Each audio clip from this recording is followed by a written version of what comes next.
Important articles today, remaining you have to try to understand. They were bitter enemies and have had a bitter fight in their through their bitters in the last 3-4 years, except last year, particularly last 2 years. And everyone have observed both of them very keenly.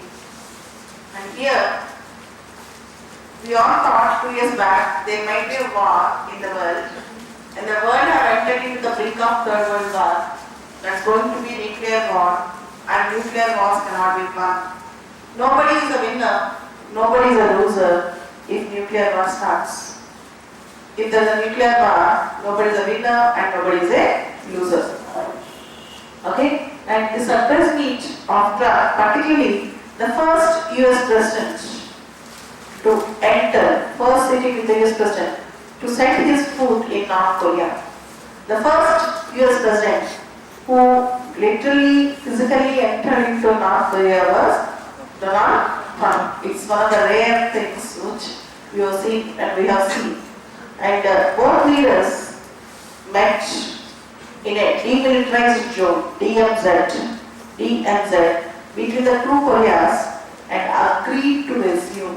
And they both agreed to resume stalled nuclear talks. Very important thing. And in this article, they have used a word called rapport. R-A-P-P-O-R-T. The rapport between the two leaders can be seen here. At least, though they are not good friends, now there was a relationship between them. One will listen to other at least. So this is a very good thing for the peaceful world tomorrow. Hope that between USA and Iran also, such type of peace talks will continue. Coming to the next article, Nagaland to initiate its own version of NRC from July 10. Nagaland to initiate its own version of NRC from July 10. Listen. National Registry of Citizens, you have seen in Assam. And BJP have promised that in all the states we have such citizens registries. Here you should understand a point. Particularly in Northeast, we have an issue called illegal migrants. The borders from Bangladesh are very porous. We have the lengthy border with Bangladesh, 4,096 square kilometers. We have a lengthy border with Bangladesh, 4,096 square kilometers. And in that lengthy border, definitely good fences makes good neighbors, and porous borders are very, very dangerous. And Nagaland is a state where we have large-scale tribal population, and particularly they have given state demographics also. If you can see Hindu paper, first page box item, you can see the demographics. Population 19,88,636 people. Nagaland population. Number of tribal communities and non-tribal communities 25. Population of recognized tribal groups there. 90% in Nagaland are population of recognized tribal groups. 90% of the population. And Nagaland's population growth last decade have declined. From 2001 to 2011, there was a decline in the population rate. So decadal growth is very, very low. There is a decline. And what we need is Nagaland is going for National Registry of Citizens. That neighboring state Assam is also doing. Nagaland Home Commissioner issued a notification for setting up of a register of indigenous inhabitants of Nagaland. Register of indigenous inhabitants of Nagaland. Very important. Kindly follow this. Coming back to other articles. So we are celebrating 2 years of GST. July 1st, 2 years of GST. And after 3 years of search, Tamil Nadu finds state butterfly. State butterfly. Tamil Nadu now officially has a state butterfly. Tamil Yeoman. Tamil Yeoman. The state has formally notified by order. State tree in Tamil Nadu is palm tree. State bird is emerald doe. Flower is gloriosa, animal is Nilgiri Tahir. Okay, otherwise state butterfly is Tamil Yeoman, Y-E-O-M-A-N. Tamil Nadu state butterfly is Tamil Yeoman. And you all know Telangana Tangedu, Krishna Jinka, okay, Bala, Jami Chettu, Jami Chetaku, Ivani Telangana Kedano, Kala for Tamil Nadu. Coming back, women forest officer assaulted by mob in Karas Nagar. See, you all know forest issues. There will be poachers in the forest. Who is a poacher? P-O-A-C-H-E-R. Who hunts illegally is called a poacher. Who hunts illegally is called a poacher. Okay, so sometimes smugglers who go for smuggling of red sand or something like costly trees or poaching of wildlife, all these things. So keep thinking about that. Coming to the next important article for today. Page number 5, kindly follow monsoon brings vector-borne diseases. For all of you who are preparing for UPSC, vector-borne diseases is very important. Kindly follow vector-borne diseases. Vector-borne diseases. Kindly follow this. And coming back, page number 7. Page number 7. After Bihar, see, generally, as I told you, page number 7 carries 1 or 2 important articles. If you open page number 7, all of you,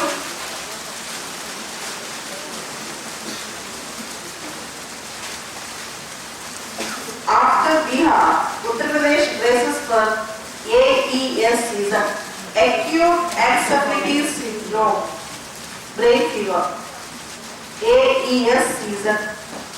After Bihar, see, there are certain diseases or certain disasters which can be prevented, which are evitable.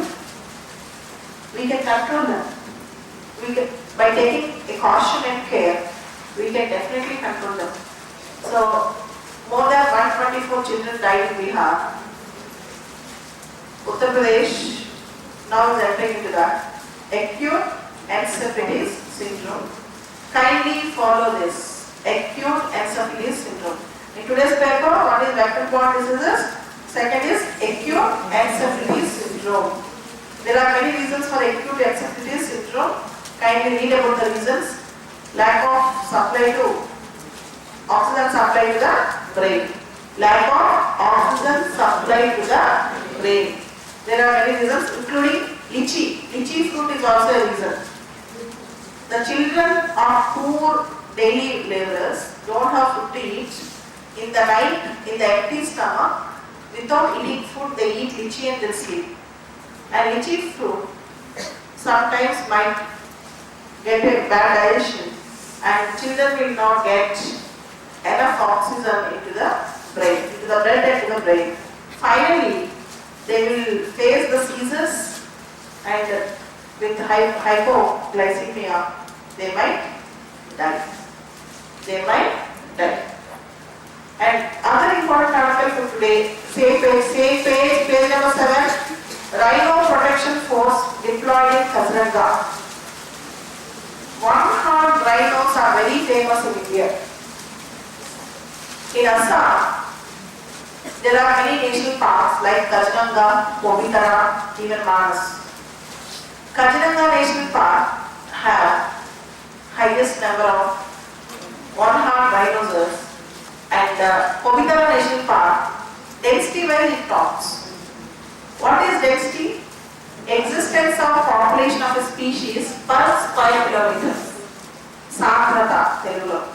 Existence of the species per square kilometer. Density wise, the population of one-horned rhinos are the highest in Bobitara. Population wise in Kaziranga. One-horned rhinos. The rhinos are being poached. You know the reason? The horn of the rhino is very costly.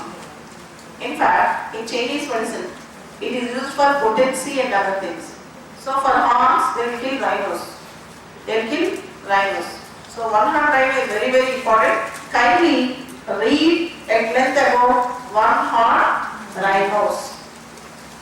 And coming to today's editorial page, we have one more article, page number 6 notes, but follow about Tipu Sultan. Tipu Sultan. Coming to page number 8, editorial page. The article editorial today is on G20. Page number 8, editorial page. Editorial today is on G20. Glaring bilateral and global issues were highlighted at the G20 summit. Glaring bilateral and global issues were highlighted at the G20 summit. G20 we regularly watch with a lot of enthusiasm. 19 nations plus European Union. You all know India is also part of G20. These 19 nations plus European Union, 20 together, account for 85% of world's nominal GDP. That means G20 countries literally control the world's economy. And they have various issues: bilateral, multilateral, plurilateral. Indian Prime Minister Narendra Modi used the occasion of G20 summit at Osaka to have many bilateral, multilateral, plurilateral meetings. One is RIC, Russia, India, China. Second is JAI, Japan, US, India. And BRICS, Brazil, Russia, India, China, South Africa. So RIC, JAI, BRI, CS, BRICS. And Donald Trump's meeting with Xi Jinping and Modi is also very important, particularly with respect to trade relations. As you all know, India and America will have a very good trade deal. According to Trump's version, let's see. And tariff issues between US and China, India and US. And most importantly, G20 is very important for economic offenders. This time they also discussed about fugitive economic offenders. A man who committed an economic crime in India and runs away from India, how to bring him back. For example, Nirav Modi, for example, Vijay Mallya. How to bring economic criminals back. And digital economy summit was proposed by Japanese Prime Minister Shinzo Abe. So here, data free flow. Data flow. There is a concept called data localization. Kindly follow it. This year or next year you may get a question in mains. There is a concept called data localization. See, data should not be outsourced. For example, data related to Indian people, mobile phone numbers, if it is outsourced to the other countries, if the other countries' companies hold it, it is dangerous to the people's security, privacy and nation security. So what we are discussing is about data privacy and data localization. Here, data free flow with the trust. Data free flow with the trust. And Reserve Bank of India data localization guidelines. This you have to underline. And most importantly, trade protectionism. Trade protectionism. And one more thing, there is a word here called impasse. IMPASSE. Impasse means deadlock. In this article, there is a word called impasse. IMPASSE means deadlock. And G20 in 2020. Remember, G20 in 2020 is being hosted by Saudi Arabia. G20 in 2020 is being hosted by Saudi Arabia. In 2021 by Italy. By the time you write your exam, G20 will be held at Saudi. And next year in Italy. 2021 is in Italy. And there might be a chance that India will hold the summit in 2022. 2022, India might hold summit. G20 is an important platform to discuss about various issues, particularly trade, sustainable growth and financial stability. This is the note on G20. See, after reading this, kindly write without seeing. You will understand where you are in writing skills. You understood the article now, but try to write it. The next article is adding value to third innings. Adding value to third innings. See, Scandinavian countries countries like Finland, Norway, Denmark. So these countries are called Scandinavian countries. They are very good in every index. Human Development Index, Happiness Index, take any index, even Freedom Index, Press Freedom Index, always Scandinavian countries, most of the indexes, they are very top, including Corruption Free Index. And particularly Finland is one of the best countries to live in. People don't disturb each other. Equality, tolerance, justice, happiness, neatness, cleanliness, everything, including good governance. Including good governance. Good governance, clean nature, silent people, midnight sun, frosty winters, heavy metals are some of the headlines honors are some of the features commonly associated with Finland. Finland have become third time President of Council of European Union beginning from July 1st. So third time Finland have become the President of Council of European Union. It's really good. A country with values, openness, transparency, and equality. Very important words. Values, openness, transparency, and equality. So just remember Finland, how it is going to lead, and it have become the President of Council of European Union for the third time.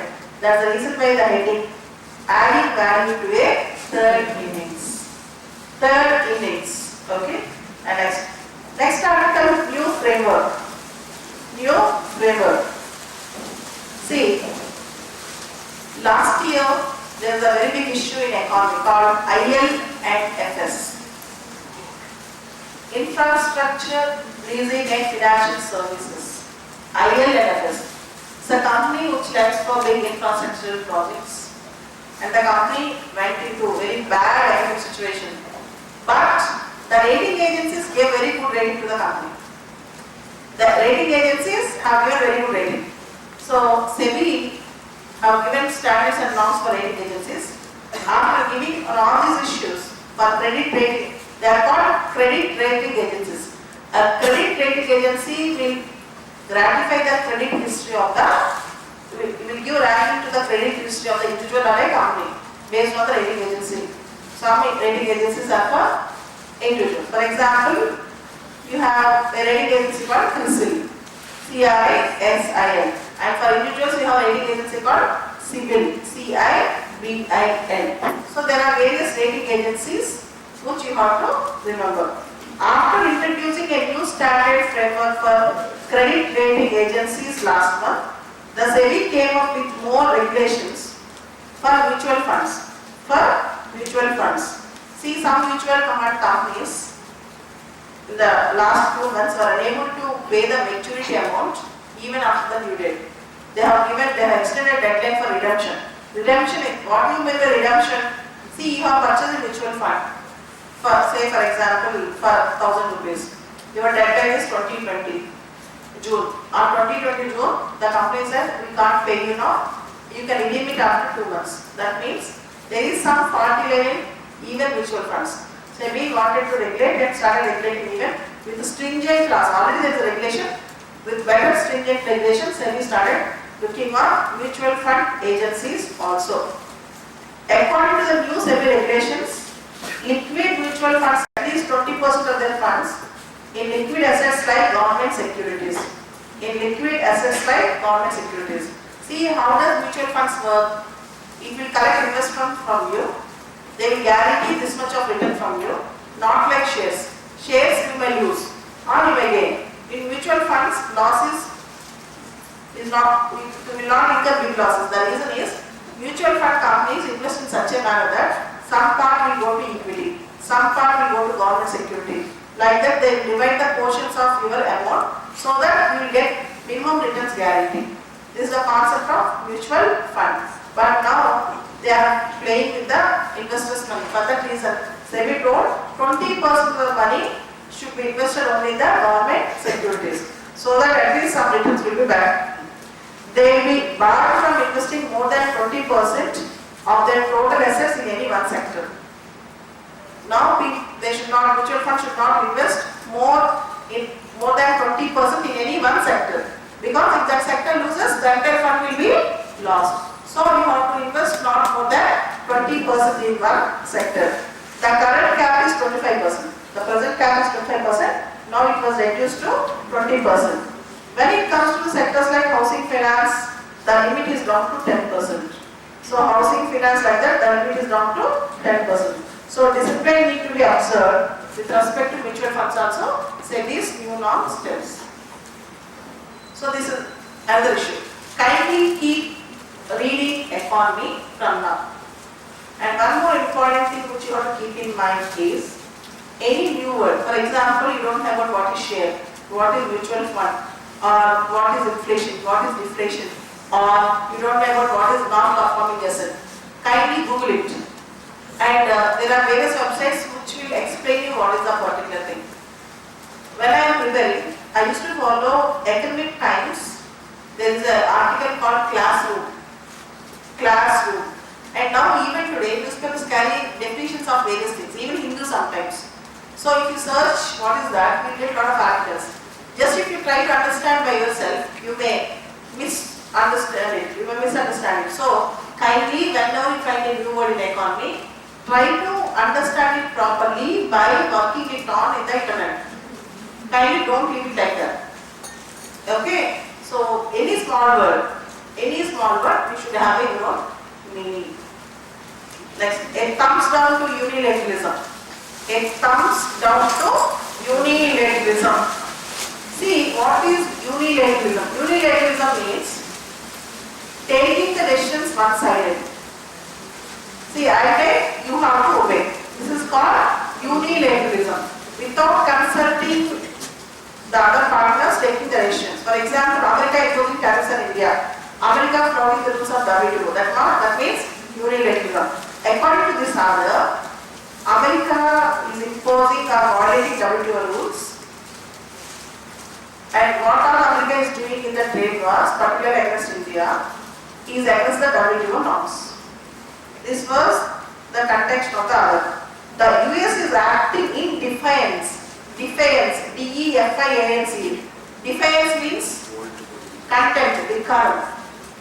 The US is acting in defiance of agreed rules to target India's WTO consistent policies. India is following WTO consistent policies, but USA is defying the agreed rules. So economic relations between India and US are delicate today, and we both are great powers and America is very, very powerful. But unfortunately, there is an issue with respect to tariffs between America and India. And US Trade Representative Office and US International Trade Commission, they are all probing into India's trade policies. And as far as the other says, India have not violated any WTO norms, but America is attacking India in trade. This is not correct. And even in US jobs, US economy and US policies, US showing protectionism. Protecting its own industries, protecting its own people, protecting its own businesses.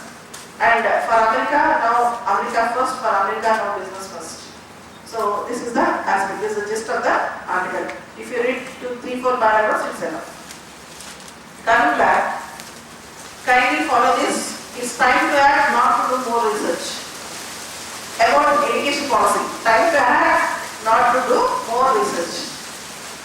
Okay, so kindly read this article, also important.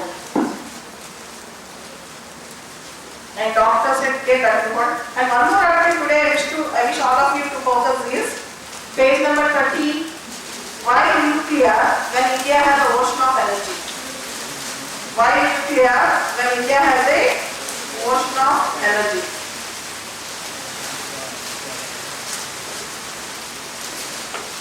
Why nuclear when India has an ocean of energy? Page number 30. So very important article for you for mains and films, even for the interview. Very important. Your science and technology teacher will teach you what is energy and renewability. I will give you a peripheral idea, you try to work it on. By the time when your teacher comes, you will be really acquainted with that. Energy is of two types. Renewable, non-renewable. Solar, wind, biomass, all these things comes under renewable. Now, According to recent hydroelectricity policy, even hydroelectricity is also named under renewable. Till recently, till 5 months back, up to 25 megawatts plant they are considered renewable. Beyond that, they are considered as non-renewable with respect to hydroelectricity. Now everything is renewable. And thermal, even all these things comes under non-renewable. Coming back, with respect to nuclear power plants, you all know the founder was Bala in India. Nuclear power atomic energy, Bala. And even during Nehu's period, we have laid foundations for Atomic Energy Commission and Bala Atomic Research Center and other research in atomic energy. And we have prototype, even experimental reactors, all those things. Later on, we have various nuclear power plants and we have very good nuclear installation capacity, there is no doubt about it. And our nuclear program is of 3 stages. First is pressurized heavy water reactor. Second is fast breeder test reactor. Third is thorium based reactors. We have 3 stages in our nuclear program. Basic stage is pressurized heavy water. Fast breeder test reactor. They produce more fuel than they consume. So there are 3 types. There were 3 types. And coming to this particular article, why nuclear and India has ocean of energy. Nuclear energy after Fukushima incident in Japan, most of the countries like Germany are shutting down the nuclear power plants. But India, we were increasing our nuclear capacity. For example, you see Kodamkulam nuclear power plant. Who is liable when very big nuclear accident happens? Can anyone anticipate how much damage it causes? So with this, the other says, India 6,780 megawatts of nuclear power plant contribution is 6,780 megawatts of nuclear power contribution is less than 3% of country's electricity generation. So less than 3% of country's electricity generation is from nuclear power. So why don't you stop this? Why don't you shift this to other? Because nuclear power production, if it goes wrong, it is highly disastrous. And you should know one thing here. India have at least a base of thorium resources, good thorium resources. Monazite sands in South India, particularly Kerala and other regions. But we don't have uranium resources much. So we purchase uranium. For example, particularly from last few years, highest uranium we are purchasing from Kazakhstan. We are purchasing from Kazakhstan. So uranium enrichment programs we are going on. But the thing is, why do you increase the nuclear power plants and nuclear production? That was the question. Kindly read in detail with some facts. Try to understand at least a bit of it. What is the cost of nuclear power production? It's highly costly. It's not so easy. It's not so minimum. It is costly. Okay, kindly follow this.